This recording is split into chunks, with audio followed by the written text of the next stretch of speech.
గొప్ప ఆయన ఉన్నాడు. ఆయన ఒక అనాథ ఆశ్రమాన్ని నడిపిస్తున్నాడు. హోప్ ఆఫ్ హోప్ ఎன்ற పేరు. హోప్ ఆఫ్ హోప్, నిరీక్షయం అనేది அந்த பேரு. హోప్ ఆఫ్ హోప్, ఆ ఆశ్రమం పేరు hope of hope. If you see యూట్యూబ్ல பாத்தீங்கனா கிடைக்குது. యూట్యూబ్ లో చూసినా మనకి వస్తుంది. ஒரு நல்ல அருமையான ஒரு மினிஸ்ட்ரி பண்ணி கொண்டிருக்கிறார். అది ఒక మంచి సేవను ఆయన చేస్తున్నాడు. அவரோட மினிஸ்ட்ரி என்ன என்றால், ఆయన యొక్క సేవా జీవితం ఎలా అంటే, రోడ్ల யாராச்சி முடியாம கேட்கிற அந்த వయసానుల రోడ్ల మీద వయసు అయిపోయిన అమ్మ వాళ్ళంతా ఏం చేస్తారంటే, கொண்டு போய் తీసుకొని அவங்களோட ஹோம்ல வச்சு వాళ్ళ యొక్క అనాథాశ్రమంలోనే அவங்களுக்கு பேர் மாற்றதெல்லாம் கொடுத்து వాళ్ళకి కావాల్సినవన్నీ ఇచ్చి நல்ல ஒரு பரிமாண ஒரு సెక్యూరిటీ கொடுத்து நல்ல ஒரு ప్రొటెక్షన్ கொடுத்து అక్కడ ఒక మంచి ప్రొటెక్షన్ ఇచ్చి మంచి ఆహారాన్ని కూడా వాళ్ళకి ఇచ్చేవాళ్ళు. நல்ல ஒரு மினிஸ்ட்ரி. அது அப்படியே வயசானவங்களுக்கு, முதியவர்களுக்கு, ரோட்ல அடிபட்டு கெட்டுறவங்களுக்கு, சின்ன பிள்ளைங்களுக்கு பெரிய மினிஸ்ட்ரி நடத்தி கொண்டிருக்கிறாங்க. అందరికి మంచి వాళ్ళ ఒక మంచి సేవ చేసేవారు. అనాథలుగా ఉన్న వాళ్ళకి, అమ్మా నాన్నలను వదిలేసి ఉంటారు కదా పిల్లలు, అలాంటి వాళ్ళకి, చిన్న పిల్లలు, యాక్సిడెంట్ అయ్యే వాళ్ళని కూడా వాళ్ళు తీసుకెళ్లి సేవ చేసేవాళ్ళు. Is giving shelter to lakhs of people. ఆయన చాలా మందికి అక్కడ వసించేదానికి స్థలాన్ని ఇచ్చారు. அந்த மினிஸ்ட்ரிக்கு வரதுக்கு முன்னாடி, ఆ సేవలోకి ఆయన వచ్చే ముందు, he was a rowdy. ఆయన పెద్ద రౌడీ. அவர் பெரிய ரவுடியா இருந்தார். ఆయన ఒక పెద్ద రౌడీగా ఉన్నారు. அவர் ஆட்டத்தை ஓட்டி கொண்டிருந்தார். ఆయన ఆటో మాత్రమే తోలుతా ఉన్నారు. ஆனா ஆட்டோ ஓட்டி கொண்டே ரவுடிசம் பண்ணி கொண்டிருந்தார். ఆటో రన్ చేస్తూనే రౌడీజం కూడా చేస్తా ఉన్నారు. அதனாலதான் அவனுக்கு ஆட்டோ சங்கர் என்று பேர். అందుకే ఆయనకి ఆటో శంకర్ అని పేరు పెట్టారు. அவன் பேர் சங்கர், அவ்வளவுதான். ఆయన పేరు శంకర్ అంతే. ஆட்டோ ஓட்டி கொண்டு பகல்ல ஆட்டோ ஓட்டுவாரு, ఆయన పగల్లో ఆటో నడిపించేవాడు, రాత్రి రౌడిజం பண்ணுவாரு. రాత్రిలో రౌడీజం చేసేది. பெரிய ரவுடியா மாறிட்டான். పెద్ద రౌడీగా అయిపోయారు. அப்பா அம்மா பேச்சு கேட்காம போனா, అమ్మ నాన్న చెప్పిన మాటే వినేవాడు కాదు. அப்பா அம்மா சொல்றாங்க, மகனே வேண்டாடா, ரவுடிசம் எல்லாம் பண்ணாதப்பா. అమ్మ నాన్న చెప్పేవాళ్ళు, వద్దు నాన్న రౌడీజం మనకొద్దు అని. அது கேட்கல. అదే ఆయన వినేలేదు. எத்தனையோ பேர் வந்து சொன்னாங்க, ఎంతో మంది వచ్చి ఆటో శంకర్ చెప్పారు, ரவுடிசம் விட்டுரு மகனே, రౌడీజం వదిలేసేయని. அதுல வாழ்க்கை இல்ல உனக்கு, అందులో జీవితం లేదు కాబట్టి వదిలేసేయని. ஒரு நாள் அனாதை செத்து போயிடுவ, ఒక రోజు నువ్వు అనాథగానే చచ్చిపోతావు అని யாராச்சும் கூட சாவச்சிடுவாங்க, ఎవరన్నా నిన్ను చంపేస్తారని కానీ చెప్పారు. அப்போ பெங்களூர்ல பெரிய రౌడిயா மாறிட்டாங்க ஆளு. కానీ ఈయన అప్పటికే బెంగళూరులో పెద్ద రౌడీ అయిపోయాడు. நிறைய ரவுடிசம் பண்ண ஆரம்பிச்சிட்டான். நிறைய ரவுடிசம் பண்ண ஆரம்பிச்சிட்டான். ఎక్కువ ఇంకా రౌడీజం ఎక్కువ రోజు రోజుకి ఎక్కువైపోయే ఉంది. குடும்பத்தால கண்ட்ரோல் பண்ண முடியல, కుటుంబంలో ఉన్న వాళ్ళు కంట్రోల్ చేయలేకపోయినారు, போலீஸால கண்ட்ரோல் பண்ண முடியல, పోలీస్ వాళ్ళు కూడా ఆయన్ని కంట్రోల్ చేయలేకపోయారు. கடைசில போலீஸ் ஒரு டிசைட் பண்ணாங்க, చివరికి ఇంకా పోలీసు వాళ్ళు ఒక డెసిషన్ తీసుకున్నారు, இவ உயிரோட இருந்தா இப்படிதான், వీడు ప్రాణంతో ఉంటే ఇంట్లో ఉంటాడు, இவனை என்கவுண்டர் பண்ணி தான் சாவடிக்கணும், వీడిని ఎన్కౌంటర్ చేసి చంపేయాలి. போலீஸ் என்கவுண்டர் பண்ணதுக்கு முன்னாடி, ఆ పోలీసు వాళ్ళు ఎన్కౌంటర్ చేసే ముందు இயேசு கிறிஸ்துவை ఎన్కౌంటర్ பண்ணாங்க.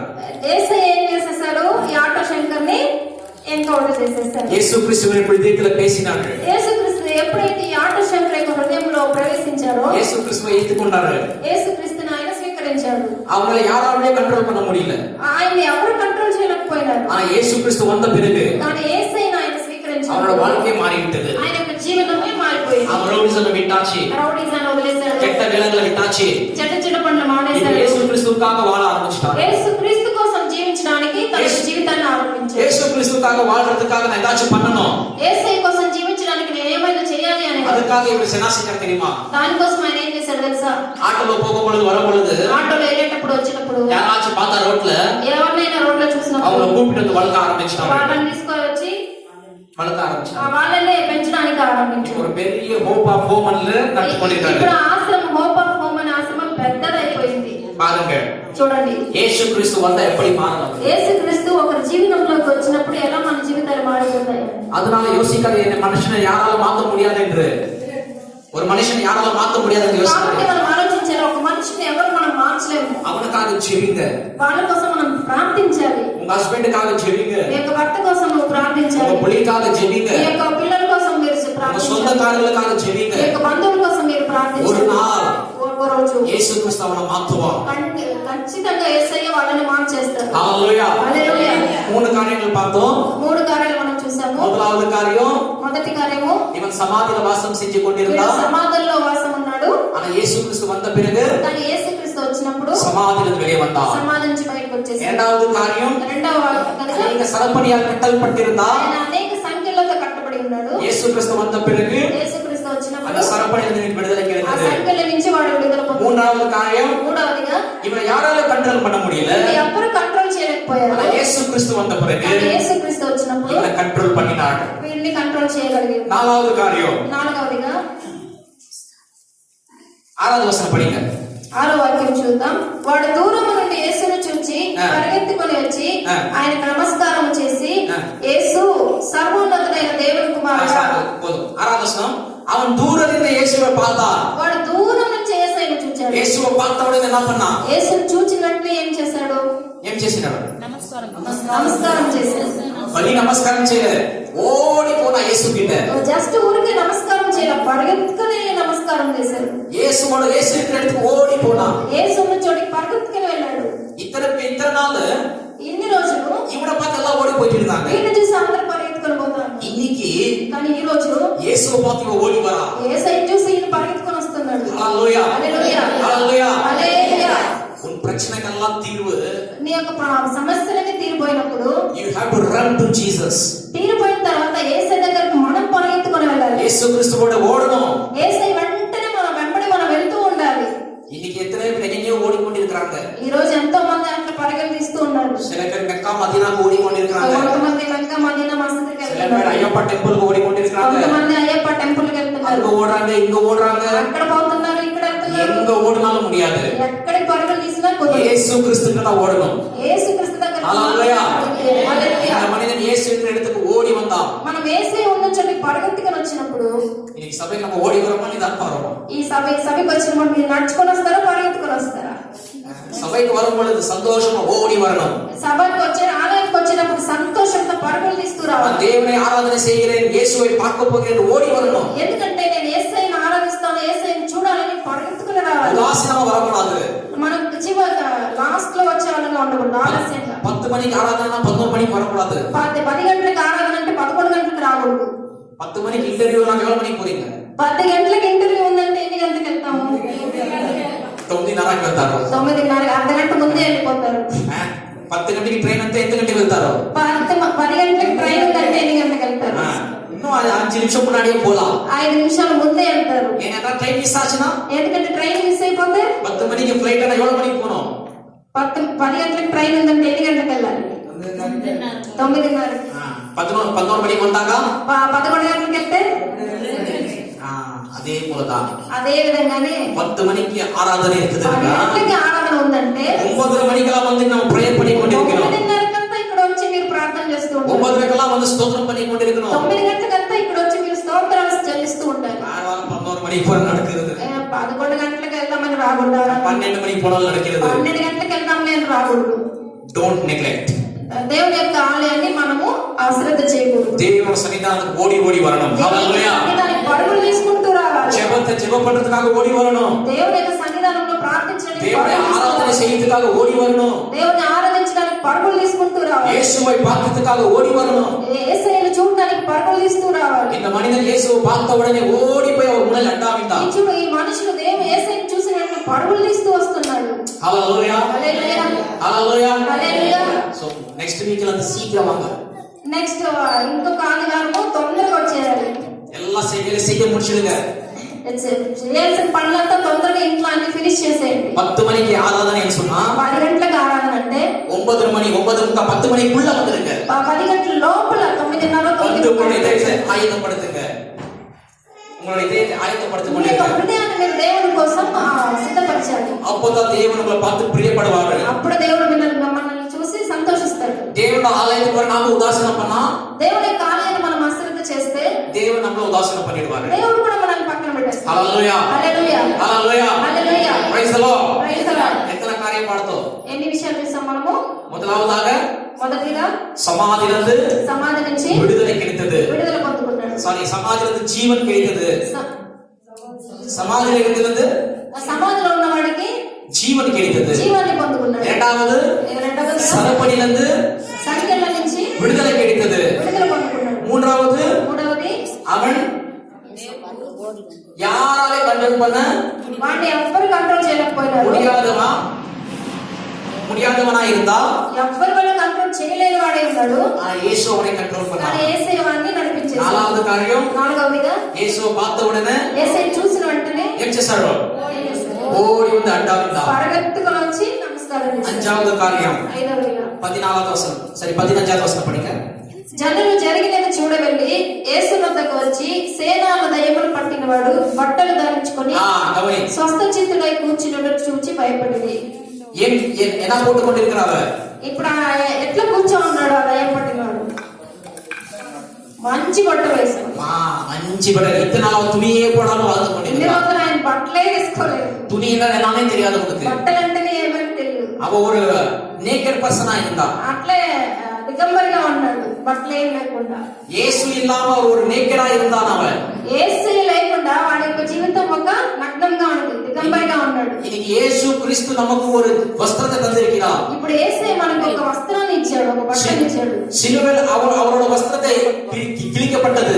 యేసే యొక్క బట్టలు వస్త్రాలు సిలువలో చినుకబడ్డాయి. எதற்காக என்றால் ఎందుకోసం అంటే நம்மளோட நேக்கட்னஸ் போவதற்காக தான். వాడి యొక్క దిగంబరత్వాన్ని యేసే తన బట్టతో కప్పడాడు. தேவனோட பார்வையில యేసే యొక్క చూపులో நாம் எல்லாமே நேக்கடா இருக்கிறோம். మనమంతా ఒక దిగంబరమే, నగ్నలమే, వస్త్రాలు లేని వాళ్ళమే. வஸ்திரம் இல்லாம நாம் வாழ்ந்து கொண்டிருக்கிறோம். ఆ వస్త్రం లేకుండా మనం జీవిస్తున్నాము. ஆனா இயேசு கிறிஸ்து எனக்கு ஒரு வஸ்திரத்தை தந்திருக்கிறார். యేసే మనకు ఒక వస్త్రాన్ని ఇచ్చాడు. நீதிமான் என்ற வஸ்திரத்தை எனக்கு தந்திருக்கிறார். నీతిమంతులను ఒక వస్త్రాన్ని మనకి ఇచ్చాడు. இயேசு கிறிஸ்து கிட்ட வரும்பொழுது యేసే దగ్గరికి మనం వచ్చినప్పుడు அந்த நீதிமான் என்ற வஸ்திரத்தை தரித்துக்கொள்ள வேண்டும். ఆ నీతిమంతుని యొక్క వస్త్రాన్ని మనం ధరించుకోగలుగుతాం. இயேசு கிறிஸ்து கிட்ட வரும்பொழுது యేసే దగ్గరికి మనం వచ్చినప్పుడు இயேசு கிறிஸ்து உங்களுக்கு ஒரு வஸ்திரத்தை தருகிறார். యేసే మనకు ఆ వస్త్రాన్ని ఇస్తాడు. இந்த மனிதன் இத்தனை நாள் வஸ்திரம் இல்லாம வாழ்ந்து ఈ கொண்டிருந்தார். మనుషుడు ఇన్ని రోజులుగా వస్త్రాన్ని లేనివాడిగా ఉన్నాడు. ஆனா இயேசு கிறிஸ்து கிட்ட வரும்பொழுது కానీ యేసే దగ్గరికి వచ్చినప్పుడు ஒரு நல்ல வஸ்திரத்தை போட்டுக்கொண்டு మంచి బట్టలు వేసుకొని அங்க కూర్చున్నాడు. உட்கார்ந்து கொண்டிருக்கிறார். అక్కడ కూర్చున్నాడు. பார்த்த ஜனங்களுக்கெல்லாம் ஆச்சரியம். చూసిన వాళ్ళంతా ఆశ్చర్యపడ్డారు. எப்படி இந்த మనిதன் వస్త్రத்தை போட்டு உட்கார்ந்து கொண்டிருக்கிறார்? ఎట్లా వీడు ఒక మంచి వస్త్రం బట్టలు వేసుకొని இத்தனை కూర్చున్నాడు? நாள் வஸ்திரமே போடாம இருந்தா ఇన్ని రోజులు వాడు బట్టలే వేసుకోలేదు. இன்னைக்கு எப்படி போட்டு கொண்டிருக்கிறார்? ఈ రోజు ఎట్లా బట్టలు వేసుకొని కూర్చున్నాడు? Jesus will give you. ఎందుకంటే యేసయ్య వాడికి ఇచ్చాడు కాబట్టి. இயேசு கிறிஸ்து நீதிமான் என்ற வஸ்திரத்தை உங்களுக்கு தந்திருக்கிறார். యేసయ్య వాడికి నీతిమంతుడైన వస్త్రాన్ని ఇచ్చాడు కాబట్టి. இயேசு கிறிஸ்து எனக்கு ஒரு வஸ்திரத்தை தந்திருக்கிறார். యేసయ్య వాడికి మనకి నీతిమంతుడైన వస్త్రాన్ని அந்த ఇచ్చాడు. వస్త్రத்தோடு தான் அந்த ఆలయంలో வரணும். ఆ వస్త్రాన్ని ధరించుకుని మనం ఆలయానికి రావాలి. ஹalleluya. హల్లెలూయా. ஹalleluya. హల్లెలూయా. இன்னொரு விஷயம் அந்த 15வது வசனத்தில் எப்படி சொல்கிறது? ఇంకొక విషయము ఆ 15వ వాక్యంలో ఉన్నది. அவன் ஸ்வஸ்த புத்தியோடு உட்கார்ந்து கொண்டிருக்கிறான். వాడు స్వస్థ చిత్తుడై కూర్చొని ఉన్నాడు. ஹalleluya. హల్లెలూయా. ஸ்வஸ்த புத்தி. సుబుద్ధి, స్వస్థ బుద్ధి. இத்தனை நாள் நமக்கு ஸ்வஸ்த புத்தி இருந்ததில்லை. ఇన్ని రోజులు వాడికి అంత మంచి బుద్ధి లేదండి. ஏனென்றால் ఎందుకంటే அவன் இஷ்டத்தோடு வாழ்ந்து கொண்டிருந்தான். వాడి ఇష్ట ప్రకారం వాడు జీవిస్తాడు. ஆனா இப்போ కానీ ఇప్పుడు இயேசு கிறிஸ்து கிட்ட வரும்பொழுது యేసయ్య దగ్గరకు వచ్చినప్పుడు ஒரு ஸ்வஸ்த புத்தியோடு வந்திருக்கிறார். స్వస్థ చిత్తుడై కూర్చొని ఉన్నాడు. ஹalleluya. హల్లెలూయా. ஹalleluya. హల్లెలూయా. யாரெல்லாம் இயேசு கிறிஸ்து கிட்ட வராங்களோ ఎవరెవరైతే యేసయ్య దగ్గరకు వస్తారో இயேசு கிறிஸ்து அவங்களுக்கு ஒரு வஸ்திரத்தை தருகிறார். యేసయ్య వాళ్ళకి వస్త్రాన్ని ఇస్తాడు. ஸ்வஸ்த புத்தியை தருகிறார். స్వస్థ బుద్ధిని ఇస్తాడు. அந்த ஸ்வஸ்த புத்தி ரொம்ப ఆ முக்கியமானது. స్వస్థ బుద్ధి మనకు చాలా అవశ్యంగా ఉంది. தேவனோட ஞானம் தருகிறது. దేవుని యొక్క జ్ఞానాన్ని మనకు உன்னோட ఇస్తాడు. பிள்ளைகளுக்கு எல்லா ஞானத்தையும் தரலாம். మీ యొక్క పిల్లలకి అన్ని విధాల జ్ఞానాన్ని మనం ఇవ్వచ్చు. நீ உன் பிள்ளைய ఇంజనీర్ ఆకலாம், మీరు మీ యొక్క బిడ్డల్ని ఇంజనీర్స్ చేయకూడదు, డాక్టర్ ఆకலாம், డాక్టర్లుగా మార్చకూడదు. இந்த உலகத்துல இருக்கிற எல்லா ஞானத்தை உன் பிள்ளைக்கு தரலாம். ఈ లోకంలో ఉన్న అన్ని రకాల జ్ఞానాన్ని మీరు ఇవ్వగలుగుతారు. ஆனா இயேசு கிறிஸ்துவோட ஞானம் ரொம்ப முக்கியமா కానీ இருக்கிறது. యేసయ్య ఇచ్చే స్వస్థ బుద్ధి అనే జ్ఞానం, தேவனோட ஞானம் முக்கியமா இருக்கிறது. దేవుని యొక్క జ్ఞానం మనకి కావాల్సి உன் ఉంది. பிள்ளைக்கு தேவனோட ஞானம் முக்கியமா இருக்கிறது. మన యొక్క పిల్లలకు దేవుని యొక్క జ్ఞానం కావాల్సి ఉంది. அந்த தேவனோட ஞானத்துல நடக்கும்போது அவன் சொஸ்த புத்தியோட வாழ்வான். మనం దేవుని యొక్క జ్ఞానంలో నడిచినప్పుడే మనం స్వస్థ చిత్తులై ఉంటాం. தேவனோட ஞானம் இல்லாம போனா దేవుని యొక్క జ్ఞానం మనలో లేకపోతే அவனுக்கு உலகத்துல இருக்கிற எல்லா ஞானம் இருந்தாலும் ఈ లోకంలో ఉన్నటువంటి అన్ని రకాల జ్ఞానం அது మనకు ஒரு பிரயோஜனமே இல்ல. ఒక్క ప్రయోజనం లేదండి. இயேசு கிறிஸ்துவோட சொஸ்த புத்தி ஞானம் அவனுக்கு வேணும். యేసయ్య దగ్గర నుంచి మనకి స్వస్థ చిత్త బుద్ధిగా ఉన్న జ్ఞానం కావాలి. ஹalleluya. హల్లెలూయా. ஹalleluya. హల్లెలూయా. கவனிங்க, ఇప్పుడు గమనించాలి, இன்னைக்கு எத்தனை பேர் சமாதியில வாழ்ந்து கொண்டிருக்கிறாங்க. ఈ రోజు మనం ఎంతమంది సమాధిలో జీవిస్తున్నాం. நான் ஒரு காலம் சமாதியில வாழ்ந்து கொண்டிருந்தேன். నేను ఒక రోజుల్లో సమాధిలోనే జీవిస్తున్నాను. பொணங்களோட வாழ்ந்து கொண்டிருந்தேன். ఆడపిల్లలతో జీవిస్తున్నాను. பொணம் சமாதி dead bodies. ఆ సమాధుల్లో సవాళ్ళతో పాటు నివసిస్తున్నాం. அந்த சமாதியில இருந்து இயேசு என்னை அழைத்தார். ఆ సమాధుల నుంచి దేవుడు నన్ను బయట తీసుకొచ్చాడు. ஒரு காலத்துல சரப்பணிகளோட கட்டப்பட்டிருந்த ఒక కాలంలో నేను సంఖ్యలతో కట్టబడి ఉన్నాను. అయిపోయాను. அந்த எல்லா சரப்பணியிலிருந்து இயேசு கிறிஸ்து எனக்கு விடுதலை தந்தார். ఆ అన్ని విధాల సంఖ్యల నుంచి దేవుడు నన్ను విడిపించాడు. ஒரு காலத்துல நான் யாரும் கண்ட்ரோல் இல்லாம வாழ்ந்து கொண்டிருந்தேன். ఒక రోజుల్లో ఎవరి కంట్రోల్ లో నుంచి నేను లేను. இயேசு கிறிஸ்து என்னை கண்ட்ரோல் பண்ணார். కానీ యేసే నన్ను కంట్రోల్ చేశాడు. நான் ஒரு நேக்கடா வாழ்ந்து கொண்டிருந்தேன். నేను దిగంబరిగా ఉన్నాను. இயேசு கிறிஸ்து இல்லாம ஒரு நேக்கடா இருந்தேன். యేసే లేకుండా ఒక దిగంబరిగా నేను జీవిస్తున్నాను. இயேசு கிறிஸ்து எனக்கு நீதிமான் வஸ்திரத்தை தந்தார். కానీ యేసే నాకు నీతిమంతుడైన వస్త్రం ఇచ్చాడు. అనేక జ్ఞానం இருந்தது. అనేక విధమైన జ్ఞానం ఉంది. దేవుని జ్ఞానం ఇல்லாம போயிடுது. దేవుడి జ్ఞానం లేకుండా పోయింది. స్వస్థ బుద్ధి ఇல்லாம పోనது. స్వస్థ బుద్ధి లేకుండా పోయింది. இயேசு கிறிஸ்து வந்து எனக்கு స్వస్థ బుద్ధిயை தந்தார். కానీ యేసే వచ్చిన వెంటనే నాకు స్వస్థ బుద్ధి அந்த ఇచ్చాడు. ஞானத்தை எனக்கு தந்திருக்கிறார். ఆ జ్ఞానాన్ని నాకు ఇచ్చాడు. இந்த மனிதன் போலவே ఈ మనిషిని లాగానే நாம் எல்லாம் ஒரு நாள் మనమంతా కూడా ఒక రోజు இயேசு கிறிஸ்து இல்லாம சமாதியில் வாழ்ந்து கொண்டிருந்தோம். యేసు క్రీస్తు లేకుండా మనం సమాధిలో ఉన్నాం. சரப்பணிகளால் கட்டப்பட்டிருந்தோம். సంఖ్యలతో కట్టబడి ఉన్నాము. சொந்த புத்தியில வாழ்ந்து கொண்டிருந்தோம். మన యొక్క సొంత బుద్ధితో మనం జీవిస్తున్నాము. ஒரு நேக்கேகசா வாழ்ந்து கொண்டிருந்தோம். ఒక దిగంబరులుగా మనం జీవిస్తున్నాము. ஆனா இயேசு என்னை தேடி வந்தார். కానీ యేసే మనల్ని వెతికి వచ్చినాడు. హల్లెలూయా. హల్లెలూయా. என் வாழ்க்கையை மாத்தினார். తన యొక్క జీవితాన్ని దేవుడు మార్చేశాడు. உன்னோட வாழ்க்கையை மாத்தினார். నీ యొక్క జీవితాన్ని కూడా దేవుడు మార్చేస్తాడు. இந்த மனிதனோட வாழ்க்கையை மாத்தினார். ఈ మనిషి జీవితాన్ని మార్చినట్లే எப்படி இந்த மனிதன வாழ்க்கை மாத்தினாரோ ఎట్లయితే దేవుడు ఈ యొక్క దయ్యం పట్టిన వాడి జీవితాన్ని మార్చాడో அதே போல உன்னோட வாழ்க்கையை అదే மாத்திருக்கிறார். విధంగా మన యొక్క జీవితాన్ని కూడా దేవుడు మార్చాడు. நான் என்ன செய்ய வேணும்? మనం ఏం చేయాలి ఇప్పుడు దానికి? இந்த మనిషి என்ன செஞ்சான்? ఈ మనుషుడు ఏం చేశాడు? இங்க 18వ వచనத்துல ఇక్కడ 18వ వాక్యంలో చూసినట్లయితే verse 18 ఆయన దోణి ఎక్కినప్పుడు దయ్యములు పట్టిన వాడు ఆయన యొద్ద తను ఉండనిమ్మని ఆయనను బతిమాలుకొనిను గాని ఆయన వాడికి సెలవీయక నీవు నీ ఇంటి వారి యొద్దకు వెళ్ళి ప్రభువు నీ యందు కనికరపడి నీవు చేసిన కార్యములన్నిటినీ వారికి తెలియజెప్పమని. హల్లెలూయా. எல்லாம் முடிஞ்சது. ఇక్కడ అన్ని అయిపోయింది. ఇప్పుడు இயேசு கிறிஸ்து மறுபடியும் வாபஸ் போகிறார். యేసయ్య మళ్ళీ తిరిగి వెళ్ళిపోతున్నారు. அப்ப இந்த மனிதன் வந்து கேக்குறார். అప్పుడు ఈ దయ్యం పట్టిన మనుషులు వచ్చి అడుగుతున్నాడు, சுவாமி స్వామి நான் உன்னோடவே இருக்கிறேன். నేను నీతోనే ఉంటాను అని. உன் கூட இருக்கும்போது தான் எனக்கு சந்தோஷம். నేను నీతో ఉంటేనే నేను உன் సంతోషంగా கூட ఉంటాను. இருக்கும்போது தான் சமாதானம். మీతో ఉంటేనే నాకు நீ సమాధానం. வந்து பிரிந்தா என் வாழ்க்கை மாறினது. మీరు వచ్చిన తర్వాత నా జీవితం మార్చబడింది. நான் உன்னோடவே இருக்கிறேன். నేను నీతోనే ఉంటాను అని இயேசு சொன்னா சொல்கிறார். యేసయ్య ఏం చెప్పాడు ఇక్కడ? ఇంటికి పో. నువ్వు మీ ఇంటికి వెళ్ళు అని చెప్పాడు యేసయ్య. நீ உன்னோட ஜனங்கள் கிட்ட இடத்துக்கு போ. నీ యొక్క సొంత జనాలకు వెళ్ళి వాటిని చెప్పు అని. அவங்க கிட்ட போய் என்ன பண்ணு? వాళ్ళ దగ్గరికి వెళ్ళి నువ్వేం చేయాలి? சுவாமி உனக்கு என்னென்ன காரியங்கள் செஞ்சா அதை சொல்லு. నేను ఏమేమైతే నీ జీవితంలో చేసిన వాటిని వాళ్ళకి వెళ్ళి చెప్పు అంటారు. Be my witness. என்ன சாட்சி? సాక్ష్యాన్ని నా గురించి నువ్వు అందరికి సాక్ష్యం ఇవ్వు అని చెప్పారు. போய் உன் குடும்பத்துல சொல்லு. నీ యొక్క గ్రామంలో వెళ్ళి చెప్పు అంటారు. இயேசு உனக்கு என்ன செஞ்சாரு? యేసయ్య నీ జీవితంలో ఏం చేస్తాడో వాటిని చెప్పు. போய் உன் சொந்த பந்தத்துக்கு சொல்லு. నీ యొక్క సొంత జనాలకు వెళ్ళి చెప్పు అంటారు. இயேசு உனக்கு என்ன செஞ்சாரு? యేసయ్య నీ జీవితంలో ఏం చేస్తాడు? அதற்காக தான் உன்னை இங்க அழைத்திருக்கிறார். అందుకోసమే దేవుడు నిన్ను ఇక్కడ హల్లెలూయా. హల్లెలూయా. நீங்க ஒருத்தர தான் இயேசு கிறிஸ்து விடுதலை ஆக்கினா. ఒకే ఒక్కసారి యేసయ్య నిన్ను విడిపించాడు. ஒருத்தர தான் இயேசு கிறிஸ்துக்கு விடுதலை ஆக்கினா. ఒక్కడే యేసయ్య విడుదల చేసింది. அந்த ஒருத்தனுக்காக ராத்திரியெல்லாம் பிரயாணம் பண்ணி வந்தா. ఆ ఒక్కడి కోసమే యేసయ్య రాత్రంతా ప్రయాణం చేసి వచ్చాడు. அந்த ஒருத்தன் என்ன பண்ணான்னா ఇప్పుడు ఆ ఒక్కడే ఏం చేస్తున్నారు? ஊருக்கெல்லாம் போய் சொல்ல ஆரம்பிச்சான். అంతా వెళ్ళి చెప్పాలి. இயேசு கிறிஸ்து என்ன செஞ்சாரு சொன்னா? యేసుక్రీస్తు ఏం చేసిందని చెప్పినప్పుడు தன் சொந்த பந்தத்துக்கிட்ட போய் சொன்னா. తన సొంత జనానికి అది చెప్పాడు. அவன் போய் சொன்னா, అక్కడ వెళ్ళి చెప్పినప్పుడు நான் సమాధిలో వాసం செஞ்சு கொண்டிருந்தேன். నేను సమాధిలో జీవించాను. யாருமே என்ன விடுதலை செய்யல. ఎవరు వల్ల నన్ను విడిపించడానికి రాలేదు. பார்க்க வரல. ఎవరు నన్ను చూడడానికి రాలేదు. என் உடம்பெல்லாம் ரத்தமா இருந்தது. నా శరీరం అంతా రక్తంతో ఉంది. என்ன சாப்பிட்டேன்னு கேட்குங்க யாரும் இல்ல. నన్ను తిన్నావని అడగడానికి ఒక్కరూ లేదు. யாருமே வந்து பார்க்கல. ఎవరు వచ్చి నన్ను చూడలేదు. என் வாழ்க்கை ரொம்ப கடினமா இருந்தது. నా యొక్క జీవితం చాలా కష్టంగా ఉంది. யாருமே என்ன பார்க்க வரல. ఎవరు నన్ను చూడడానికి రాలేదు. இயேசு என்னை பார்க்க வந்தார். కానీ యేసయ్య నన్ను చూడడానికి వచ్చాడు. இயேசு எனக்கு விடுதலை கொடுத்தார். యేసయ్య నాకు విడుదలనిచ్చాడు. இயேசு எனக்கு స్వస్థ புத்தியை கொடுத்தார். యేసయ్య నాకు స్వస్థ బుద్ధినిచ్చాడు. இயேசு என்னை மாத்தினார். యేసయ్య నన్ను మార్చాడు. இந்த சாட்சியா ஊருக்கெல்லாம் சொல்ல ఈ ஆரம்பிச்சான். సాక్షిని వాడు గ్రామమంతా చెప్పడానికి அதை ప్రారంభించాడు. கேட்ட ஜனங்க என்ன பண்ணாங்க? అక్కడ విన్నటువంటి జనాలు ఏం చేశారు? தேவன் வசனம் சொல்கிறது, దేవుడి వాక్యం எல்லாரும் చెప్పబడింది. ஆச்சரியப்பட்டாங்க. అందరూ ఆశ్చర్యపడ్డారు. హల్లెలూయా. హల్లెలూయా. தேவன் உனக்கு செஞ்ச காரியத்தை நீ சொல்ல வேணும்.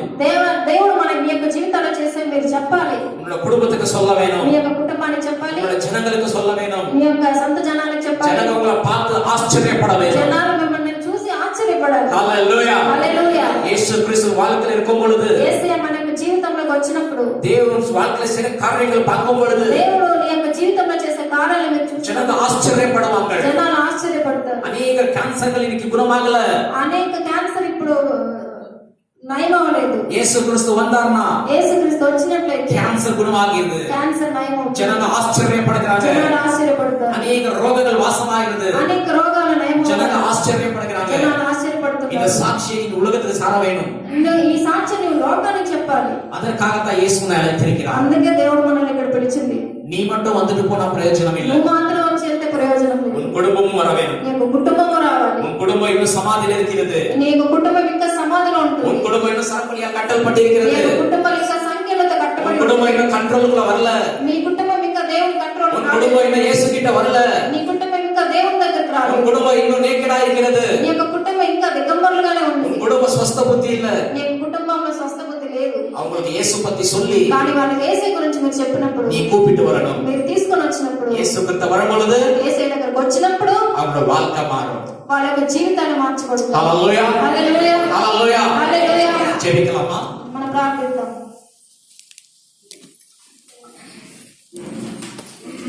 ప్రీతి స్వరూపనాథ దేవుడే స్తోత్రం.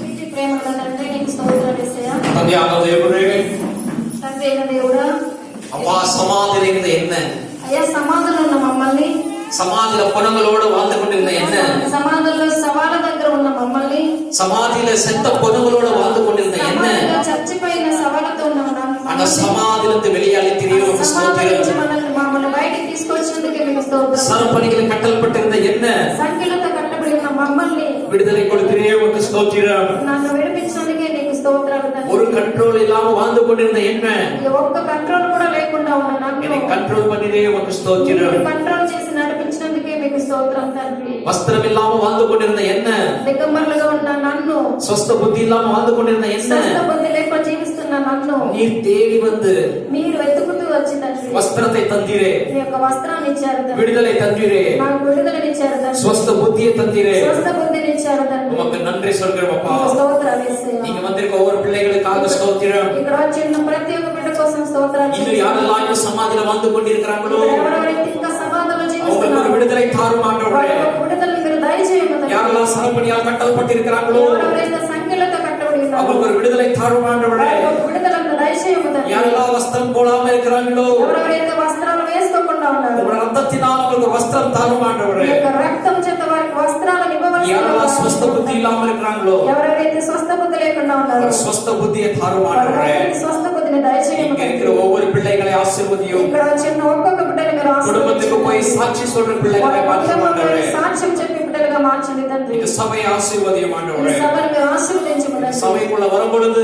ఈ సభలోకి వచ్చినప్పుడు ஓடி வர கிருபை தாரும் ஆண்டவரே. పరిగెత్తుకుని వచ్చే వాళ్ళగా మార్చండి తండ్రి. மகிழ்ச்சியோட ஆராதனை செய்ய கிருபை தாரும் ஆண்டவரே. ఆనందంతో వచ్చే ఆరాధించే వాళ్ళగా మార్చండి తండ్రి. ஒவ்வொரு பிள்ளைகளை ஆசீர்வதியும் ఒక్కొక్క தகப்பனே. బిడ్డను మీరు ఆశీర్వదించండి తండ్రి. நீங்க ஊழிய செய்யற ஊழியக்காரத்தை ஆசீர்வதியும் ஆண்டவரே. ఈ సభను నడిపిస్తున్న సేవకుడిని మీరు நாங்க செய்யற ఆశీర్వదించండి. ஊழியத்தை ஆசீர்வதியும் தகப்பனே. సేవకుడిని సేవని ఆశీర్వదించండి. போகும்பொழுது வரும்பொழுது உங்களுடைய கிருபை தாரும் ஆண்டவரே. ఆయన పోనప్పుడు వచ్చినప్పుడు నీ యొక్క కృపను இன்னும் దయచేయండి. அநேக ஆத்துமாக்கள் ஆதாயம் செய்ய கிருபை ఇక్కడ தாரும் అనేక ஆண்டவரே. ఆత్మలను ఆదాయం చేసే సేవకులుగా మార్చండి తండ్రి. அநேக ஜனங்கள் இங்க வந்து ரட்சிக்கப்பட கிருபை தாரும் అనేక ஆண்டவரே. జనాలు ఇక్కడికి వచ్చి రక్షణ పొందుకునే విధంగా మార్చండి తండ్రి. அற்புதங்கள் செய்யும். అద్భుతము చేయండి తండ్రి. விடுதலை தாரும். విడుదల విడిపించము తండ్రి. ஜெப கேட்டதுக்காக நன்றி. మా యొక్క ప్రార్థన వినినందుకే మీకు స్తోత్రం తండ్రి. இயேசுவின் நாமத்தினால் యేసుక్రీస్తు నామమున ప్రార్థిస్తున్నాము తండ్రి. ఆమేన్. ఆమేన్. Thank you pastor.